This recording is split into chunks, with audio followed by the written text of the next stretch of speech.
प्रयागराज के अंदर जो मैंने पहले कहा, एक कुंभ का दायरा बढ़ रहा है, काफी दूरी तक जाएगा। हमारा प्रयास होना चाहिए कि जहां पे कुंभ का दायरा जहां जा रहा है वहां पे हम लोग वेरिफिकेट करें। रेस्टोरेंट, होटल में जो कार्मिक हैं इनकी वेरिफिकेशन, किराएदारों की वेरिफिकेशन की कार्रवाई ये सुरक्षा की दृष्टि से शुरू कर लें।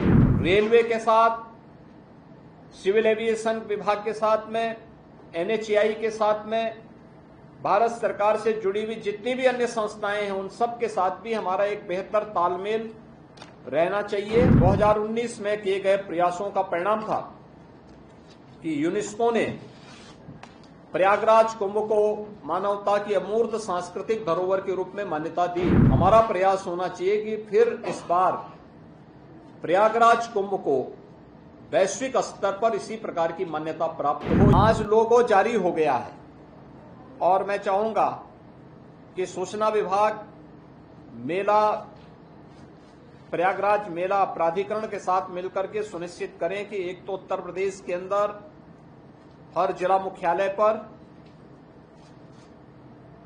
हर रेलवे स्टेशन पर,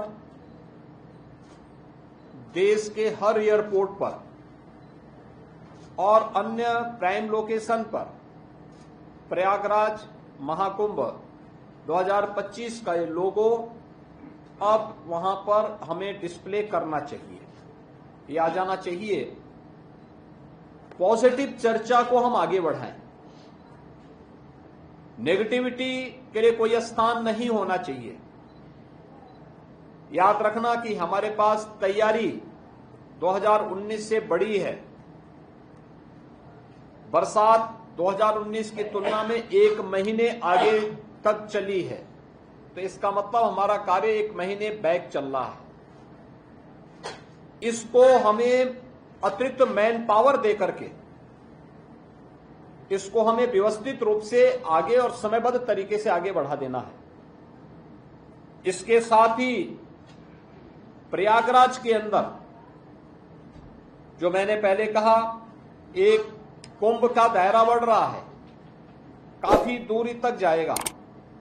हमारा प्रयास होना चाहिए कि जहां पे कुंभ का दायरा जहां जा रहा है वहां पे हम लोग वेरिफिकेट करें और वहां पे हमारी शेड लगनी चाहिए, टीन शेड लगा करके ऊंचा एक वो बना लें और आने जाने की ही व्यवस्था करें, क्योंकि फ्रीक्वेंट बाहरी लोगों का या बाहरी किसी भी ऐसे तत्वों का घुसपैठ न हो जो सुरक्षा के लिए किसी के साथ खिलवाड़ कर सके। अभी से हम सुनिश्चित करें street vendors, e rickshaw, 3 wheeler, taxi चालक, अन्य प्राइवेट चालक, ट्रक या अन्य रेस्टोरेंट, होटल में जो कार्मिक हैं इनकी वेरिफिकेशन, किराएदारों की वेरिफिकेशन की कार्रवाई ये सुरक्षा की दृष्टि से शुरू कर लें। सीसीटीवी कैमरा हमने ऑपरेशन त्रिनेत्र के अंतर्गत सेफ सिटी में यह निजी भागीदारी के माध्यम से भी, लोगों के सहयोग से भी लगाया था, विभिन्न संस्थाओं के सहयोग से भी सीसीटीवी कैमरे हम लोगों ने लगाए थे। हमारा प्रयास होना चाहिए कि ये सभी क्रियाशील होते हुए दिखाई देने चाहिए। रेलवे के साथ, सिविल एविएशन विभाग के साथ में, एनएचएआई के साथ में, भारत सरकार से जुड़ी हुई जितनी भी अन्य संस्थाएं हैं उन सब के साथ भी हमारा एक बेहतर तालमेल रहना चाहिए। मुझे विश्वास है कि हमारे पास अभी समय है, कार्य व्यवस्थित रूप से आगे बढ़ रहा है।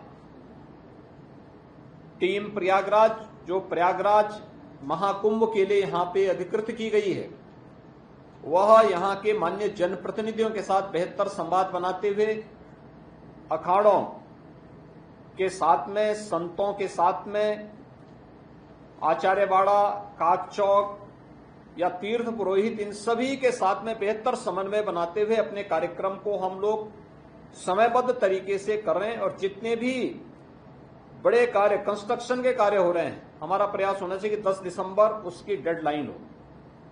10 से 15 के बीच में हमारा प्रयास होगा कि हम प्रधानमंत्री जी को यहां आमंत्रित करके कुंभ मेले के लिए उनसे सभी परियोजनाओं का उद्घाटन आदि के बारे में उनके करकमलों से इसको संपन्न करवा करके इसकी शुभारंभ की घोषणा करवा दें। उसकी तैयारी अभी से हमारी होनी चाहिए। लेकिन मैं सभी विभागों से, चाहे वह भारत सरकार के विभाग हो या उत्तर प्रदेश सरकार से जुड़े हुए, उन सबसे मेरा आग्रह होगा कि जो उन्होंने डेडलाइन दी है उस पर उन्हें दिन रात लग करके मैन पावर बढ़ा, क्योंकि इधर पर्व और त्योहार पड़ेंगे। पर्व और त्योहार की बहुत पर्व और त्योहार आप मनाएं अतिरिक्त मान दे करके, लेकिन हमें व्यवस्थित रूप से इन सभी कार्यों को आगे बढ़ाना पड़ेगा और हर हाल में एक दिव्य और भव्य कुंभ के लिए, क्योंकि पिछली बार 2019 में किए गए प्रयासों का परिणाम था कि यूनेस्को ने प्रयागराज कुंभ को मानवता की अमूर्त सांस्कृतिक धरोहर के रूप में मान्यता दी। हमारा प्रयास होना चाहिए कि फिर इस बार प्रयागराज कुंभ को वैश्विक स्तर पर। न्यूज नेशन अब व्हाट्सएप पर खबरों के ताजा अपडेट के लिए न्यूज नेशन के इस QR कोड को स्कैन करें।